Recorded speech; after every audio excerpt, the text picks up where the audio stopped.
करके गया तो सबसे पहले अंग्रेज हमारी संस्कृति के ऊपर में प्रहार किया और हमारे संस्कृत और संस्कृति को नष्ट करने का प्रयास किया, क्योंकि साफ प्रथमा संस्कृति विश्ववारा वेद में कहता है कि हमारी जो संस्कृति है वो प्रथमा संस्कृति है, सर्वश्रेष्ठा संस्कृति है। और हमारा भारत जो है तो अपनी संस्कृति और संस्कृति के बल पर में ही विश्व गुरु था और आगे रहेगा।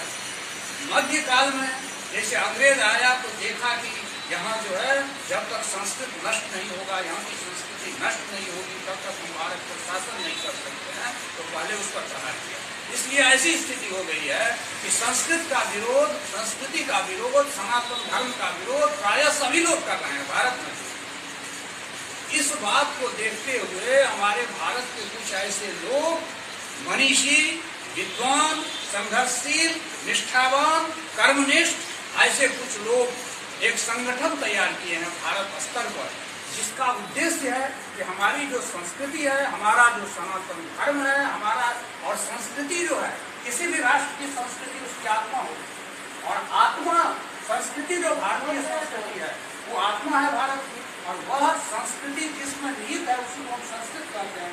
इसलिए संस्कृति की रक्षा और संस्कृत की रक्षा दोनों आवश्यक है। तो संस्कृत प्रचार के लिए अन्य संस्था भी काम कर रही है, लेकिन एक ऐसा संस्कृत विकास संस्थान भी ऐसी संस्था है जो संस्कृत के लिए भी काम कर रही है और संस्कृति के लिए भी, सनातन धर्म के लिए भी काम कर रही है।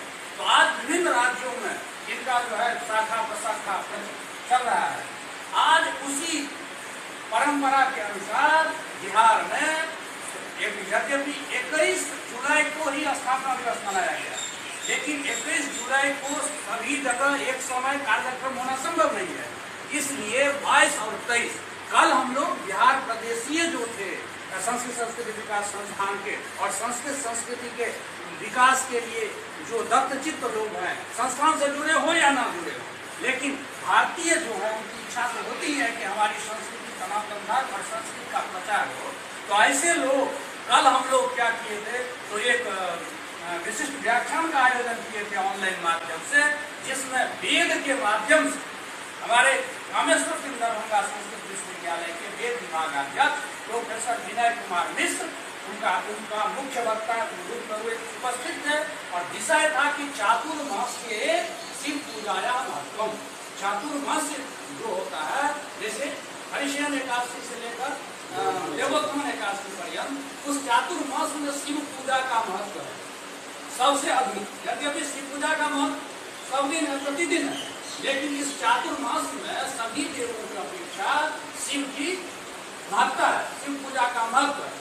इसका कारण ये है कि 4 माह तक भगवान विष्णु क्षीर सागर में शयन करते हैं और संसार के संचालन का प्रभार शिव को दे देते हैं। जैसे कोई घर है या कोई संस्था है, वहां जब प्रधान नहीं रहते हैं तो प्रभार किसी को देकर जाते हैं। तो भगवान विष्णु संचालक है इस संसार के, वो 4 माह तक शयन करते हैं। तो 4 माह में संसार संचालक को कोई होना चाहिए, उस संचालन का प्रभार भगवान शिव को दिया जाता है। तो भगवान शिव तमोगुण देवता है, तमोगुण का अधिष्ठात्री देवता है। तो महादेव में सब गुण है। तो एक बार महादेव को सृष्टि करने की प्रक्रिया, यानी सृष्टि करने का भार दिया गया। ब्रह्मा जी कहे महादेव को क्या सृष्टि कीजिए, तो महादेव सृष्टि करना जब प्रारंभ किए तो भूत प्रेत इत्यादि की सृष्टि प्रारंभ कर दी। जिसके चलते वो क्या हुआ, तो ब्रह्मा की जो सृष्टि थी उस सृष्टि को ही नष्ट करने लगा, शिव की सृष्टि। इसलिए इनको रोक दिया गया। तो महादेव का जब प्रभार है अभी चातुर्मास में, महादेव ही संचालक है, महादेव ही पूर्ण मालिक है। इसलिए इस चातुर्मास में सांप, बिच्छू आदि भयंकर त्रस्ती मचता है 4 माह तक, और उस उत्पात सर्पादि के जो उत्पात है उससे बचने के लिए महादेव की उपासना परम कल्याणकारी है। इसलिए इस चातुर्मास में सभी देवताओं को छोड़कर महादेव की उपासना अभिषेक माध्यम से, मंत्र जाप माध्यम से व अन्य माध्यम पुराण श्रवण माध्यम से महादेव की उपासना जो है तो अत्यंत कल्याणकारी है। इस चातुर्मास में जहाँ सर्प का उपद्रव हो, जहाँ बिच्छू का उपद्रव हो या अन्य किसी प्रकार बाढ़ हो, कुछ भी हो, सभी त्रासदी का, सभी उत्पात का समन करने वाले महादेव है। इस चातुर्मास में यही अधिष्ठाता है, यही संचालक है, यही